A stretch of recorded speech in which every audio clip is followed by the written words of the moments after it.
Arithmetic organisation में पहले यहाँ समझना है कि देखिए जैसे इसमें कोई एक नंबर होगा, फर्स्ट टर्म होगा, एक कॉमन डिफरेंस होगा, तो फर्स्ट टर्म में कॉमन डिफरेंस क्या होगा, ऐड होते चला जाएगा। मान लीजिए मैंने फर्स्ट टर्म ले लिया, first term is equal to A and common difference is equal to D. मैंने फर्स्ट टर्म ए लिया, कॉमन डिफरेंस डी। अब क्या होगा, तो आपका सीक्वेंस बनेगा, पहला ए, दूसरा ए प्लस डी, तीसरा बनेगा ए प्लस टू डी, चौथा बनेगा A plus three D, dot dot. इसी तरह आप देखते हैं कि पहला टर्म है, ये फर्स्ट टर्म है, this is second, third, fourth. अब एक बात ध्यान देने वाली है कि जितना टर्म्स रह रहा है उससे n की वैल्यू एक कम है, उसमें n की वैल्यू एक कम है। जितना नंबर ऑफ टर्म रहेगा उससे n की वैल्यू एक कम है। तो आपका यहाँ पे कितना है, चौथा नंबर ऑफ टर्म है, फोर्थ टर्म है, तो उसमें n की वैल्यू एक कितना होगा, कम होगा, तो आपको 3 मिला। अब इसी तरीके से अगर आप n टर्म की बात करेंगे तो आपका होगा a plus n minus one into D. अब बाबू देखो यहीं से यही आपको आगे चल के T N is equal to पढ़ने को मिलता है, a plus n minus one into D, जहाँ पे a is equal to first term, n is equal to number of terms, d क्या होता है, कॉमन, d जो होगा आपका कॉमन डिफरेंस होगा। तो अगर आपका ये नोट हो तो ठीक है, नहीं नोट है तो आप इसका स्क्रीनशॉट ले सकते हैं। अब इसके बाद मेरा इसको अब थोड़ा सा आपको समझाते हैं कि E T N is equal to A plus N minus one into D, इसके बारे में थोड़ा सा समझाएंगे, फिर आगे चलते हैं, देखते हैं। भी आप लोग थोड़ा भी परेशान नहीं होना है, ये समझते हुए चलना है। तो T N is equal to, मैंने आपको पढ़ाया, T N is equal to A plus N minus one into D, T N is equal to A plus N minus one into D, जिसमें मैंने आपको बताया कि ए आपका जो होगा, A is equal to first term, कि कुछ भी हो सकता है, निगेटिव पॉजिटिव फ्रैक्शन कुछ भी हो सकता है, इंटीजर कोई दिक्कत नहीं है।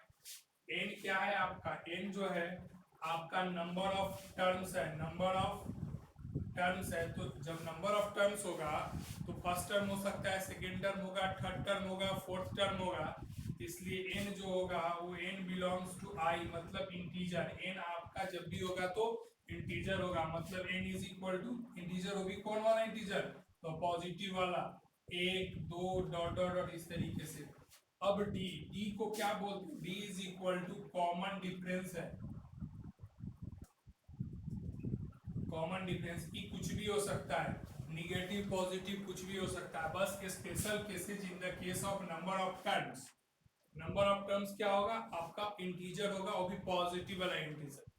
अब देखिए डी क्या है, डी कॉमन डिफरेंस है, लेकिन डी जो है बहुत ज्यादा इस पे इफेक्ट करता है। अगर डी पॉजिटिव हो रहा है तो कुछ और होगा, डी निगेटिव होगा तो कुछ और होगा, अगर डी जीरो हो गया तो कुछ और वैल्यू देगा, इसलिए इसको थोड़ा सा देखना है। जैसे मान लो T N is equal to क्या होता है, A plus N minus one into D. अब इसमें मैंने आपको इसको तीन पार्टों में बांट दिया। पहला part, d is less than zero, मतलब d का वैल्यू जो है वो निगेटिव होगा। दूसरा part d is equal to zero, और तीसरा part d is greater than zero, मतलब तीसरे पार्ट में बोल रहे हैं कि d का वैल्यू क्या होना चाहिए, पॉजिटिव होगा, और यहाँ पे d का वैल्यू क्या होगा आपका, निगेटिव होगा। अब एक बात समझना है, मैं आपको एक एग्जाम्पल लेके दिखाऊंगा। a इज इक्वल टू मैंने 3 ले लिया, d इज इक्वल टू मैंने माइनस वन ले लिया। अब हम टीएन लिखेंगे, तो आप जैसे टीएन सीक्वेंस लिखेंगे, जैसे आपको एक चीज पता होगा कि क्या होता है सीक्वेंस, ए प्लस डी, ए कॉमा ए प्लस टू डी, ऐसे ही बढ़ते जाता है। तो आप ए लिखिएगा तो पहला 3 होगा, दूसरा क्या होगा 3 माइनस वन, 3 माइनस वन आपका 2 हो जाएगा, तीसरा क्या होगा 3 माइनस टू डी, एक और घटाएंगे तो आपको 1 मिलेगा, फिर क्या हो जाएगा, फिर 0 हो जाएगा, फिर क्या होगा माइनस वन होगा, फिर क्या होगा माइनस टू, इस तरीके से। अब इसको देखने से आपको एक बात का पता चल रहा है कि सीक्वेंस क्या है, घट रहा है इन डिक्रीजिंग ऑर्डर। पहले 3 2 1 0 -1 -2। तो नाउ बिकम्स, हम ये बात बोल सकते हैं कि अगर d का वैल्यू निगेटिव है तो सीक्वेंस का नेचर किस नेचर का आ रहा है, तो डिक्रीजिंग। नीचे एरो लिख के ing लिखे तो इसका मतलब समझिएगा डिक्रीजिंग।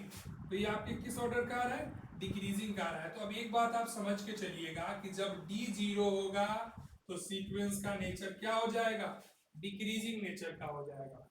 अब इसके बाद बात आती है कि d is greater than zero.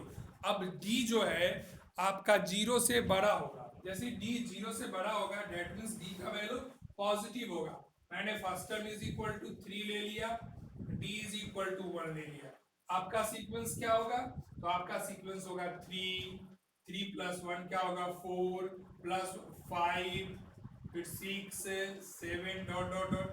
अब एक चीज आपको पता चल रहा है कि सीक्वेंस जो होगा आपका इंक्रीज कर रहा है। तो सीक्वेंस का नेचर क्या नेचर हम लिखेंगे कि sequence in increasing nature. Increasing को कैसे लिखेंगे, एरो देके ing। अब एक बात समझिए कि d निगेटिव होगा तो sequence is in decreasing nature. अगर d पॉजिटिव हुआ तो सीक्वेंस इन क्या हो जाएगा, इंक्रीजिंग नेचर। सीक्वेंस जो होगा आपके इंक्रीजिंग नेचर का होगा। अब आपके मन में आया कि sir d is equal to 0 होगा तो सीक्वेंस किस नेचर का होगा, तो मैंने a इज इक्वल टू 3 ले लिया और d इज इक्वल टू 0 ले लिया। अब आप खुद देखिएगा तो सीक्वेंस क्या होगा, पहला 3 होगा फिर 3 होगा फिर 3 होगा 3, इसमें तो d ऐड होता है ना, तो 0 ऐड करने से तो कोई असर पड़ेगा नहीं। तो ये आपका सीक्वेंस क्या हो जाएगा 0 0 0 0 सॉरी 3 3 3। तो अब 3 रह गया, तो अब ना बढ़ रहा है ना घट रहा है। तो इसको हम क्या बोलेंगे, इसको बोलेंगे कांस्टेंट सीक्वेंस। अब इसका स्क्रीनशॉट ले लीजिए और तब हम आपको अब इसमें कुछ एनालाइज करके बताएंगे, फिर से इसको समझाएंगे कि देखिए जब बेसिकली जहां अच्छे एग्जाम्स होते हैं वहां पर इससे क्या क्वेश्चन आएगा। जैसे आपको पता है कि tn बहुत छोटा चीज है, tn निकालना, tn is equal to a plus n minus 1 into D, बहुत छोटा मतलब एकदम सबसे बेसिक बात है एपी का। अब इससे क्वेश्चन कहाँ आएगा, तो इसको आप स्क्रीनशॉट ले लीजिए, फिर हम आपको इसके बारे में कुछ समझाते हैं टीएन के बारे में, ठीक है।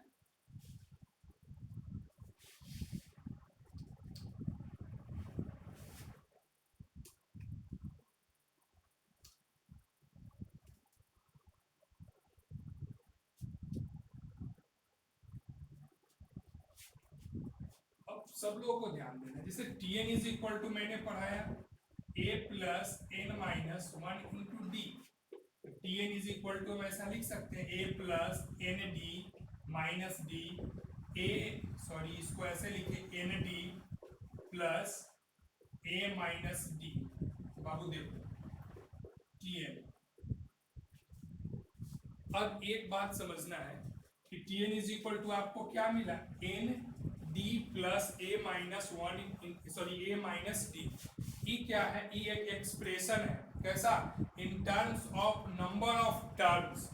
अब इसको थोड़ा सा देखना है, अगर कहीं आपका टीएन इज इक्वल टू ऐसा लिखा रहे 2n प्लस 5, आपका लिखा हुआ है TN is equal to 2n plus 5 और बताया जा रहा है कि नंबर ऑफ टर्म्स जो होगा n है।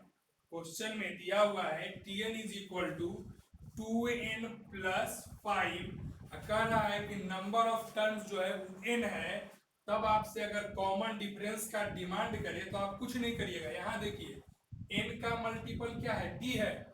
क्या क्लियर हो रहा है कि n का जो मल्टीपल होगा वही कॉमन डिफरेंस होगा।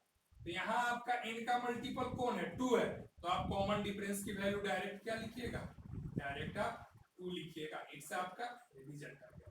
फिर आपसे क्वेश्चन रहेगा कि tn is equal to 2n plus 7। आपसे पूछेगा कि कॉमन डिफरेंस का वैल्यू क्या होगा, तो आप क्या लिखिएगा, कॉमन डिफरेंस का वैल्यू 3/2 होगा। मतलब समझिए एक बात एकदम आसानी से आपको समझ में आएगा कि जो n का मल्टीपल होगा, multiple of n gives us common difference. जो n का मल्टीपल होगा वही हमको कॉमन डिफरेंस का वैल्यू देगा। जो n का मल्टीपल होगा वो हमको किसका वैल्यू देगा? कॉमन डिफरेंस का। अब हम आपको पढ़ा दिए Tn is equal to a plus n minus one into D का पूरा कंसेप्ट। अब इसके बाद आगे थोड़ा सा पढ़ते हैं, उसके बाद फिर देखते हैं। इसका स्क्रीनशॉट ले लीजिए।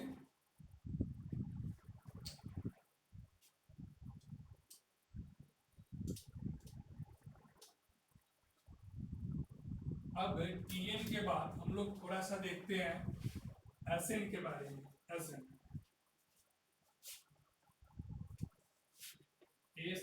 Sn मतलब क्या होगा? सम ऑफ n टर्म्स। अब मेरा टॉपिक है सम ऑफ n टर्म्स। मान लो आपका पहला टर्म a है, दूसरा a प्लस d है, तीसरा a प्लस 3d है, डॉट डॉट टू, और अंतिम क्या होगा? nवा terms, nth term a plus n minus one into D.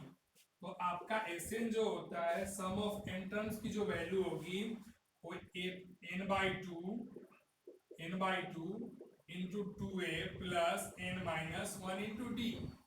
This is called sum of n terms. अब इसको थोड़ा सा अगर सॉल्व किया जाए तो n बाई टू 2a को a plus n minus one into D लिखा जा सकता है। अब देखिए, अब a आपका क्या है? फर्स्ट टर्म है, और ये आपका क्या है?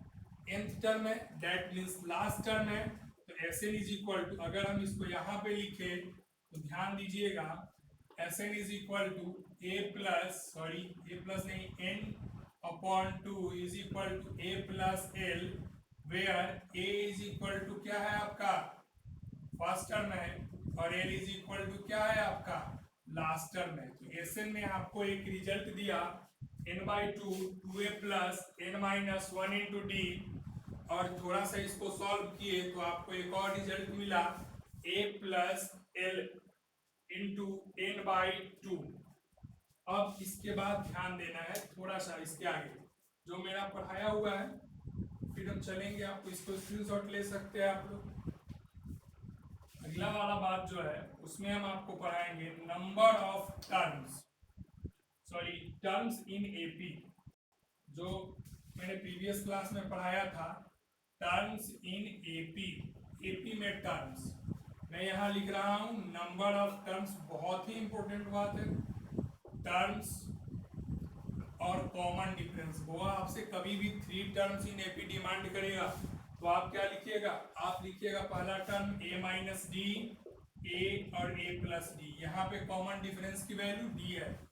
अगर आपसे 4 टर्म्स डिमांड करेगा तो आप लिखिएगा a minus three D, a minus D, a plus D और a प्लस 3d। यहाँ पे कॉमन डिफरेंस की वैल्यू क्या है? 2d है। अब आगे देखना है, अब जब अगर आपसे 5 टर्म्स इन एपी का डिमांड किया जाएगा तो आप लिखिएगा a minus two D, a minus D, a plus D, a plus 2d। यहाँ पे कॉमन डिफरेंस की वैल्यू डी है। कभी कभी ऐसा भी रहता है कहीं कहीं a b c एपी में, बाबू यहाँ पे ध्यान देना है, ABC एपी में है तो एक बात यहाँ पे और क्लियर हो रहा है कि जब ABC एपी में है तो 3 टर्म्स अब तो यहाँ पे भी है। तो बाबू देखो यहाँ पे ये सब केसेस आप कहाँ पे इम्प्लीमेंट कीजिएगा? जहाँ पे आपसे कहा जाएगा कि 3 टर्म एपी में है जिसका सम का वैल्यू या प्रोडक्ट का वैल्यू इस टर्म में क्वेश्चन रहेगा, और यहाँ पे इसको तब इम्प्लीमेंट कीजिएगा जब ऐसा कुछ नहीं रहे, सीधे क्वेश्चन है कि ABC आर इन एपी। तो देखो आपने पढ़ा है ना, जब एपी में रहता है तो कॉमन डिफरेंस का वैल्यू सेम होता है। तो b minus A is equal to b minus C, sorry b minus C minus B और d लिख दिया मैंने।